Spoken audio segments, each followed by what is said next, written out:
Well, Miss Lucy, how's that golden rule working out for you now?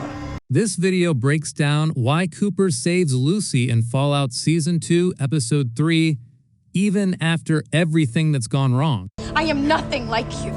We'll walk through Cooper's encounter with the NCR, his deal with Caesar's Legion, the quiet moral calculus behind his choices, and the final dynamite explosion that proves Cooper is far more complicated than the bitter, nihilistic ghoul he pretends to be. This isn't just about rescue. It's about guilt, atonement, and whether Cooper still believes some people deserve a future. Before we break down why Cooper saves Lucy and what that choice truly means, it's important to rewind briefly to the hospital incident that sets everything in motion. While searching for Hank, Lucy, Cooper, and Dogmeat stop at an abandoned hospital after Lucy hears a woman screaming for help. Cooper immediately warns her to keep moving, explaining that empathy in the wasteland is dangerous, like mud that traps you when you step into it.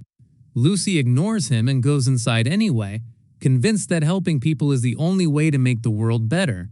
Inside, they find two injured strangers in tunics, and while Lucy tries to help them, Cooper recognizes them as bait. When he kills the man and attempts to eat him, Lucy is horrified, until Cooper starts choking and spits the flesh out, revealing it's poisoned. A giant rad scorpion and its brood attack, stinging both Cooper and the woman. After Cooper kills the creature, Lucy is forced to choose who gets the only stim pack. She gives it to the woman, trusting that Cooper will survive, and promising to return for him. That decision leads Lucy straight into Caesar's Legion territory, where her empathy finally backfires. This moment is crucial because it explains why Cooper saving Lucy later isn't just an act of rescue. It's a response to the exact flaw that got her captured in the first place. Now let's get into it. At first glance, Cooper saving Lucy looks almost contradictory to everything he's been saying and doing since Season 2 began. He talks like a man who has completely given up on humanity. I was just like you. Stupid. Who believes civilization deserved to collapse and that hope is just another lie people tell themselves to survive the wasteland. And yet, in this episode, Cooper risks reigniting a massive conflict, betrays a powerful faction, and deliberately paints a target on his own back just to pull Lucy out of Caesar's clutches. The key to understanding this decision is realizing that Cooper's words and Cooper's actions are two very different things. And Fallout has been quietly telling us that since the beginning. When Cooper leaves Victor behind after the fundraiser conversation, it's not just frustration, it's self-awareness. He knows Victor's information is unreliable, but more importantly, he knows that chasing ghosts and half-truths is how people like him get killed. Cooper has survived this long because he's learned when to walk away. But Victor's final comment about rangers on the hills gives Cooper something concrete, something grounded in reality, and Cooper follows it not because he trusts Victor, but because he trusts patterns.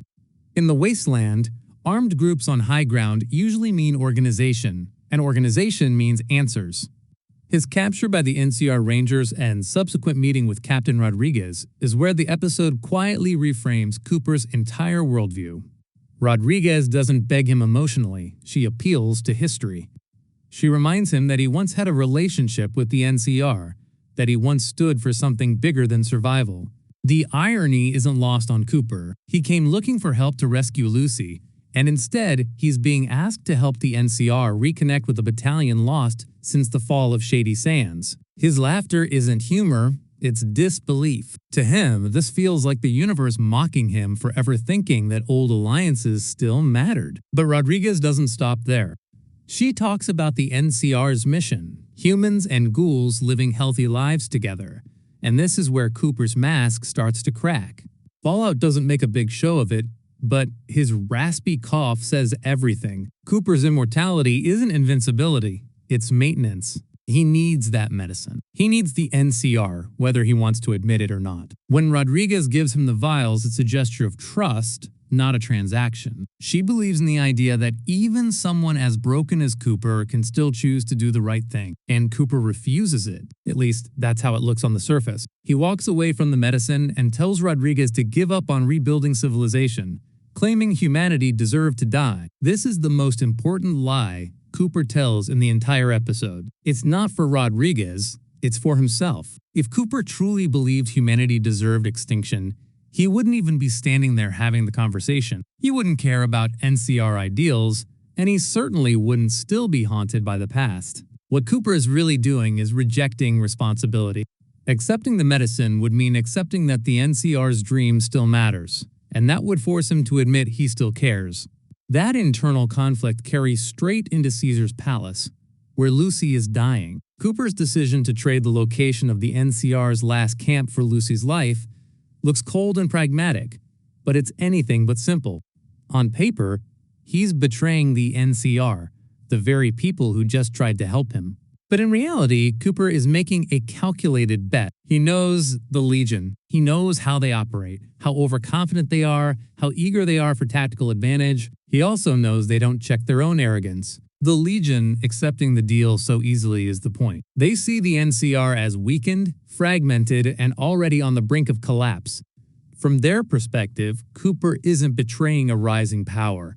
He's handing them the final nail in the coffin. What they don't realize is that Cooper never intended for that information to end the conflict cleanly. He intended to turn it into chaos.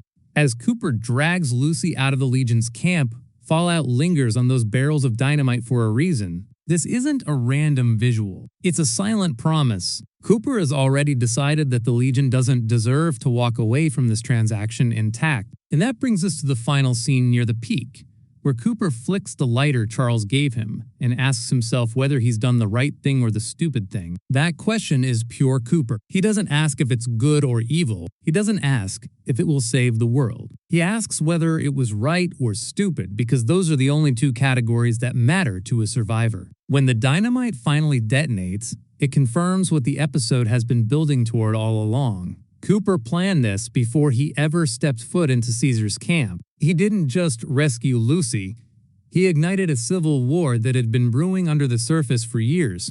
The Legion being completely debauched, as the episode frames it, isn't meant to inspire sympathy. Fallout has been clear about who the Legion is and what they represent. They thrive on brutality, control, and dehumanization. Cooper betraying them isn't a moral failure, it's a moral statement. He despises their way of living, not because it's violent, but because it's empty. There's no future in the Legion's ideology, only endless conquest and decay. This is where Cooper's true character finally comes into focus. Despite everything he says about humanity deserving extinction, his actions consistently protect those who still believe in something better. He doesn't wipe out the NCR when he has the chance. He doesn't sell Lucy out to save himself. Instead, he engineers a situation where the Legion collapses under its own weight while Lucy gets a chance to live. That's not nihilism, that's selective hope. Cooper doesn't believe everyone deserves saving. He believes some people do, and in the wasteland, that distinction matters more than any abstract philosophy. Lucy represents curiosity, compassion, and the possibility of learning from the past instead of being crushed by it.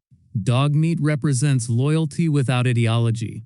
Together, they pull Cooper back toward a version of himself that he's been trying to bury for decades. There's also an element of atonement here that Fallout handles with surprising subtlety. Cooper hints that his entire quest, his bond with Lucy and Dogmeat included, might be his way of paying for the sin of dooming humanity. Whether that sin is literal or emotional almost doesn't matter. What matters is that Cooper sees himself as responsible for the state of the world, and saving Lucy is one of the few ways he knows how to push back against that guilt. The irony is that Cooper claims to have abandoned belief in the future, yet every major choice he makes in this episode is future-oriented. He destabilizes the Legion, indirectly strengthens the NCR's position, and ensures Lucy survives long enough to shape whatever comes next. If he truly thought nothing mattered, he would have taken the medicine, walked away, and let the world burn quietly. Instead, he lights the fuse, and that's why Cooper saves Lucy. Not because he's a hero, not because he suddenly believes in rebuilding civilization, but because deep down,